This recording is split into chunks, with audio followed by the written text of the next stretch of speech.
কুয়াকাটার বিশাল ঝাউবন, যেখানে একা একা প্রবেশ করলে আপনি সত্যিই ভয় পাবেন। কুয়াকাটা 3 নদীর মোহনা। এখানে রঙিন জালে জেলেদের মাছ ধরা, পাশাপাশি এখানে রয়েছে দোলনা পয়েন্ট, যেখানে আপনি ফ্রিতে রিল্যাক্স করতে পারবেন। কুয়াকাটায় সানসেট উপভোগ করার জন্য এটি সবথেকে সেরা জায়গা। The best thing you can do here in Kuakata is hang out with your friends. So let's go. 10টা খাওয়া নি তোমার রমজান অনেক ভালো।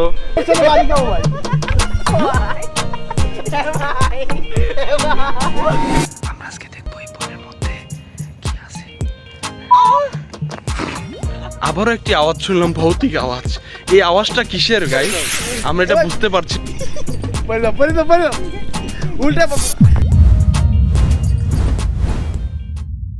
আপনারা হয়তো জানেন কুয়াকাটা একটি নতুন স্পট অ্যাড হয়েছে, সেটা হচ্ছে দোলনা স্পট। এটা আগে অন্য নামে ছিল, কিন্তু এখন বর্তমানে দোলনা স্পট নামে পরিচিত। ভিতরে কিছু দোলনা আছে, সেখানে হয়তো পেমেন্ট করতে হয়, তো ভিতরে নিয়ে যাব। তার আগে এই দোলনাগুলো কেমন আমরা একটু দেখি আসি। আমরা আছি এখন যেখান থেকে সূর্য অস্ত যায়, একদম ঠিক সেইখানে। এ দেখেন সূর্যটা আমাদের ঠিক আপনার হাতের ডান দিকে।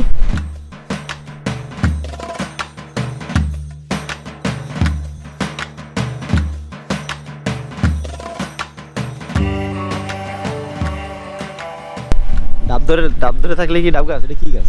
এটা মূলত ডাব গাছ, আমি লাগাইছিলাম। এই যে ছোট ডাব, এটা ডাব। হ্যাঁ। আর এটা বড় ডাব? এটা বড় ডাব। কোনটা কত জিজ্ঞেস করতো? কোনটা কত? 520, এটা 120।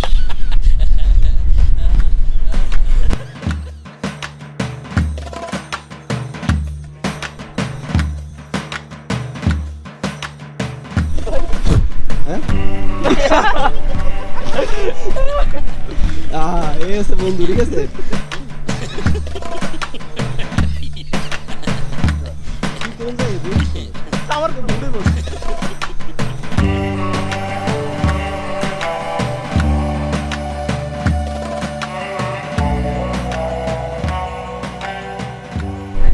আমরা হচ্ছে দোলনা পয়েন্ট থেকে বের হয়ে এখন ঝাউবনে যাব। এটা হচ্ছে সেই 3 নদীর মোহনা। হ্যাঁ, নদীর নাম কি? পায়রা, আন্দারমানিক, বিষখেলি।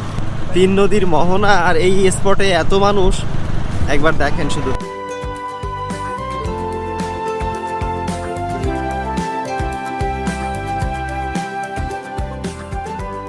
কুয়াকাটার 3 নদীর মোহনার শান্ত জলরাশি। আকাশের সাদা কালো মেঘ, মাঝে মধ্যে মেঘের পাশ দিয়ে সূর্য উঁকি দিচ্ছে। সুন্দর এক শান্তিপূর্ণ পরিবেশ। পর্যটকপূর্ণ এই স্থানে মনে হয় বারবার ফিরে আসি। কিছুটা দূরেই ঝাউবন। তবে একটা ভালো বিষয় হচ্ছে ঝাউবনের পরিধি ও সৌন্দর্য বাড়াতে ঝাউ গাছের চারা রোপণ করা হচ্ছে। ইনশাল্লাহ আগামী বছর আসলে আপনারা এই চারা গাছগুলো বড় গাছে রূপান্তর হতে দেখবেন। ভাবুন তখন ঠিক কতটা সুন্দর লাগবে এই ঝাউবন। আমার টিমের 3 জন ওইখানে ফটোশুট করতেছে, আর আমি একা একা যাচ্ছি এই ঝাউবনের ভিতরে। ভয় ভয় লাগতেছে, দেখি সাহস করে যাই।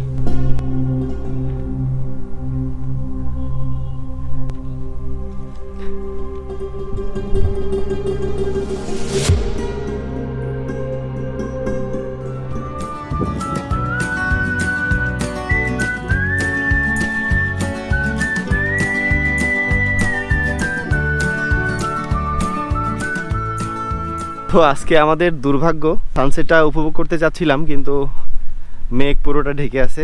আমরা আছি এখন ঝাউবনে, সানসেট দেখার উদ্দেশ্যে এখানে আসা, কিন্তু সো স্যাড আমরা দেখতে পেলাম না।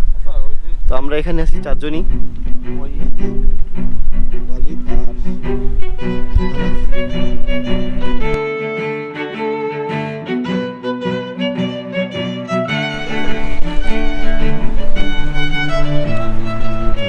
Pelada Dora.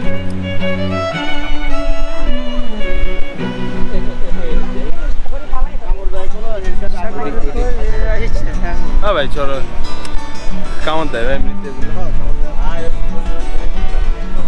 ভাই তোমার 10টা খাওয়ানি ভাই।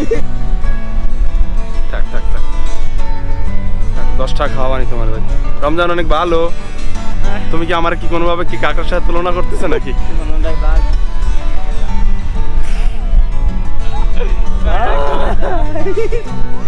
ভাই আমি কিন্তু ভৌতিক আওয়াজ করি নাই। না থাক। কাছে নেই।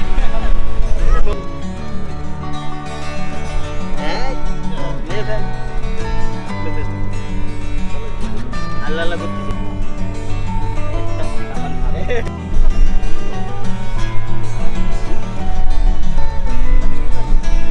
এটা কি জাল বলে কাকা?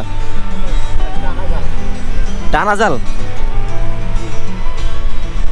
এই জাল কি এরকম লাল হয় নাকি লাল রং করা?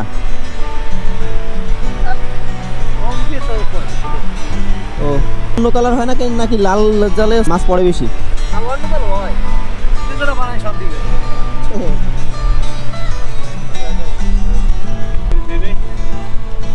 এগুলো তো নোনা।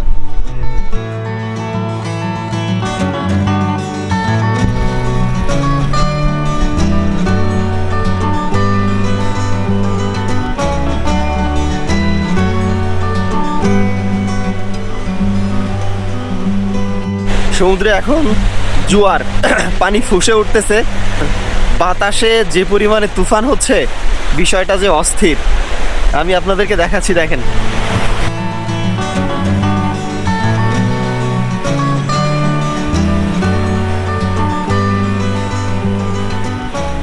সমুদ্রের বিশাল জলরাশি ও প্রচণ্ড বাতাসের সাহায্যে ঢেউয়ের সৃষ্টি হয়ে তীরে আশ্রয় পড়ছে। সমুদ্রের তীরে এই চলমান দৃশ্য যেন সমুদ্র সৈকতের সকল দৃশ্যকেই হার মানায়। আমার বিশ্বাস একবার এই স্থানে আসতে পারলে মনে প্রশান্তি নিয়ে ফিরতে পারবেন। মহান আল্লাহ তাআলার এই সৃষ্টি সত্যিই অসাধারণ। আমার দেখা কুয়াকাটা ট্যুরের এই পয়েন্টটাই সবথেকে সেরা পয়েন্ট, একদম সিনেমায় দেখা দৃশ্যের মতো। এটি আমাদের কুয়াকাটা পর্বের শেষ পর্ব। পুরো কুয়াকাটা ট্যুরটা আপনাদের কাছে কেমন লেগেছে কমেন্ট করে জানাবেন। চ্যানেলটা যদি সাবস্ক্রাইব না করে থাকেন অবশ্যই একটা সাবস্ক্রাইব করবেন। পুরো এই কুয়াকাটা সিরিজের কোন ভিডিওটা সবথেকে আপনার বেশি ভালো লেগেছে সেটাও কমেন্ট করে জানাবেন। কুয়াকাটার পর বাংলাদেশের কোন স্থানে গিয়ে ভিডিও করব সেটাও কমেন্ট করে জানাতে পারেন। সাগরকন্যা কুয়াকাটার এই বিশাল জলরাশির সমুদ্র সৈকতকে বিদায় জানিয়ে আজকের মতো ভিডিওটি শেষ করলাম। আপনারা সবাই সুস্থ থাকবেন, পরবর্তী ভিডিওর জন্য অপেক্ষা করবেন। তো কথা হবে, দেখা হবে পরবর্তীতে কোনো এক ভিডিওই। আল্লাহ হাফেজ।